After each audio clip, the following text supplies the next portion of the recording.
What is up, Flavor family? It's Bobby, and today we are gonna rock a one-pot wonder that Desi likes to call a manja.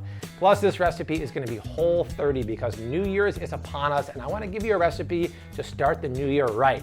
Whether you're on Whole30 or not, this recipe is all about clean, healthy, delicious eating, and you're gonna love it. So I hope you're ready for a pork and cabbage stew. Pounded pork chops stuffed with herbs, olives, and spinach, rolled, seared, and cooked in cabbage with tomatoes and lots of herbs. So listen, if you're looking for healthy, delicious recipes, stop looking around YouTube, click that subscribe because I'm rocking out new videos every Friday right here on my channel, and I want you to join the Flav City community.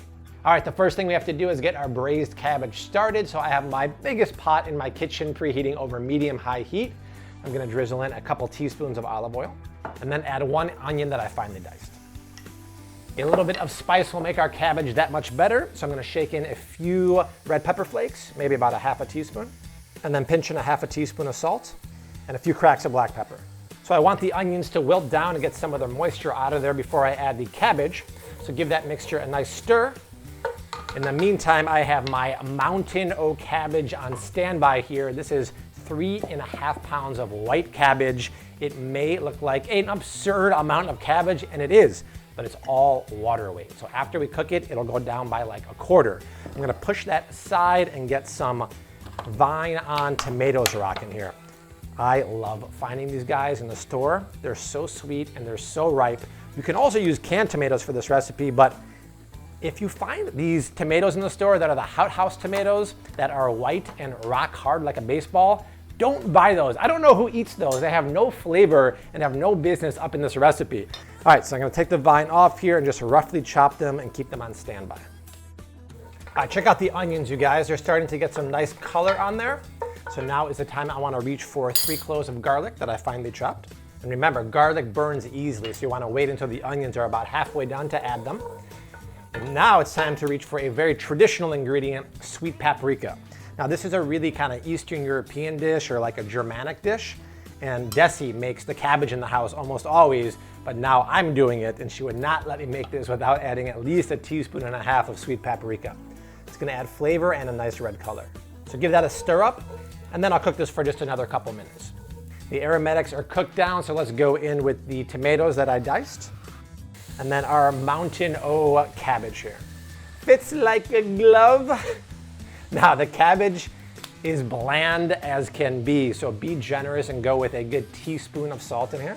It was generous. Desi thinks I'm not in the holiday spirit, jeez. And then a few cracks of black pepper. You can always salt more later on because it is gonna wilt down, so if you over salt it now, it's gonna be way too salty later on. All right, it's time to add the liquid. You could use water, but I'm gonna use chicken stock. But if you're doing Whole30, make sure it's a Whole30 approved chicken stock. It can't have added sugars, MSG, dextrose, so check the label, or better yet, make your own chicken stock. It's gonna be way better than anything you can buy. I'll add just enough to go about halfway, and then I can always add more later on. So give it one last mix up, and then I'll wait for it to come to a simmer, and then move it to the back, and we can get on our pork chops that are gonna be stuffed. All right, so while the cabbage is doing its thing on the back burner, I have 10 thin-cut, beautiful, boneless pork chops in front of me. I've already pounded them out super thin, but I saved one of them to do with you guys. So you start with a thin-cut pork chop as is, and then you put it between some saran wrap or some Ziploc bag that I cut open right here, and then use a meat mallet. If you don't have a meat mallet, use a rolling pin. If you don't have a rolling pin, use an empty wine bottle, and I know you guys have that. And then just pound down and out. Don't pound straight down, go down and to the side. So you want it to look like this. If you want to be a lazy butt, all you have to do is ask the person who works behind the meat counter, AKA the butcher, to do it for you, and they'll be happy to do it for you. All right, now I am fixing to stuff these pork chops with a lot of tasty ingredients, so let me move those aside and grab a bag of baby spinach. And maybe start with half of it on the board.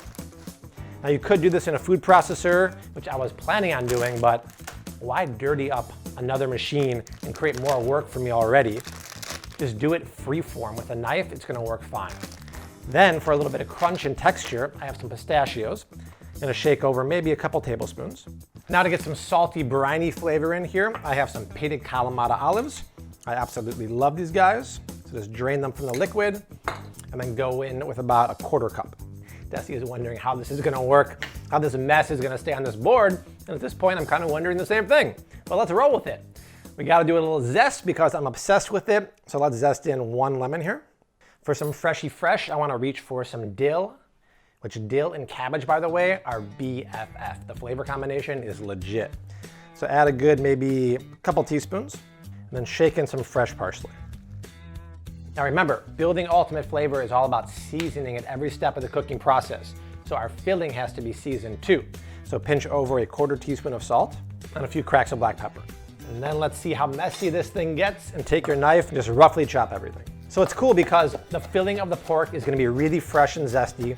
The pork is gonna be seared and meaty, and the cabbage is gonna be braised and kind of cooked a really long time and taste like a stew.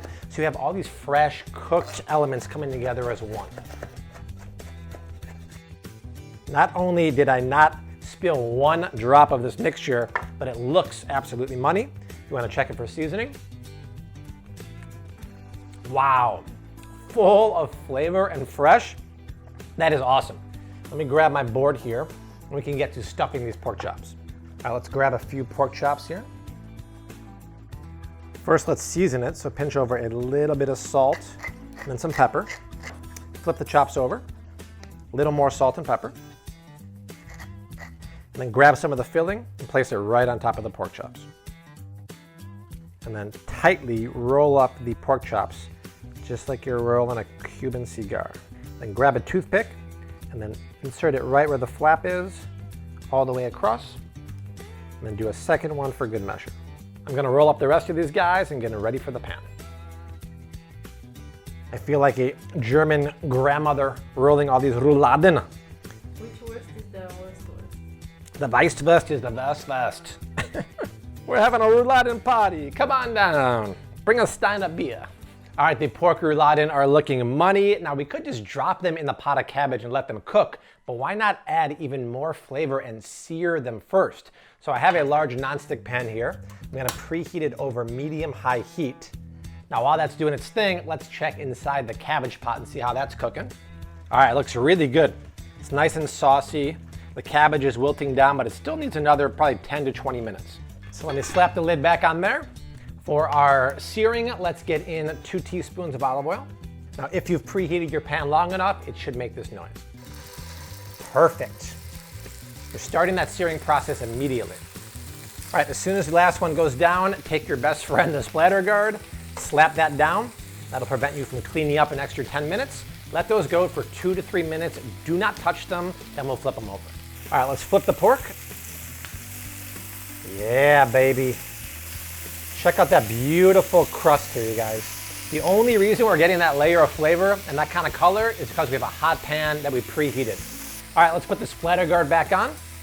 We'll let that sear for another 2 minutes. Now here's the beauty of this recipe. You could also do it with boneless, skinless chicken breasts that are pounded thin too, and it's gonna work perfect. It's time for the pork to evacuate the dance floor. Let's just spill them right back on the platter where they came from. Now it doesn't matter that the raw pork was on this platter before, because we're gonna finish cooking in the pot with the cabbage. It's been just about 1 hour, and let's check on the cabbage, my friends. Yeah, get up in that cabbage business. It's looking really good. Before I add the pork, I wanna make sure the seasoning is exactly where I want it to be. So let's go in with a little sample here. Nice texture on the cabbage. Soft, but it still has a bite, but just like I thought, it does need a little more salt.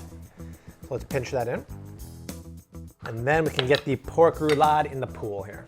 So just nestle them down into the cabbage. Try to get them halfway immersed in the sauce if you can. Make sure you get that juice in there. And these are cooked about 70% of the way already. And because the pork chops are so lean, they're only gonna take about 8 to 10 minutes to cook through. So take the big lid, slap it back down, and then we'll wait. It's been 8 minutes, you guys, and look in that pot. The pork is perfectly cooked through.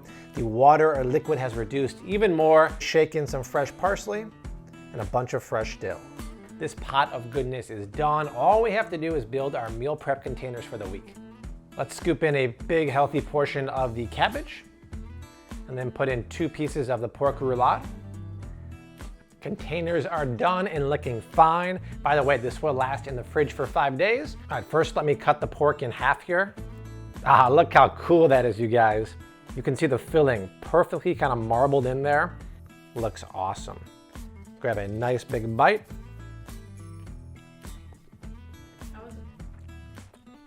Oh yeah. Dude, the filling is like a flavor bomb inside my mouth. The pork is crusty and perfectly cooked through. And that cabbage is seasoned perfectly. It's juicy, it's still a little crunchy. This is like serious comfort food, but it's clean, it's healthy, it's Whole30 approved, and it's perfect for starting off your new year on the right foot. If you want the recipe, and I know you do, it's down below in the description box. When you guys make this, tag me on social media. I love, love, love seeing your creations. If you want to get the macros, the storage, the reheating, all that good stuff, it's down below. Make sure you sub to my channel. If you want to see 2 more delicious recipes, including a Whole30 recipe, check out the one below me. But I'll see you next week. Until then, #keep on cooking.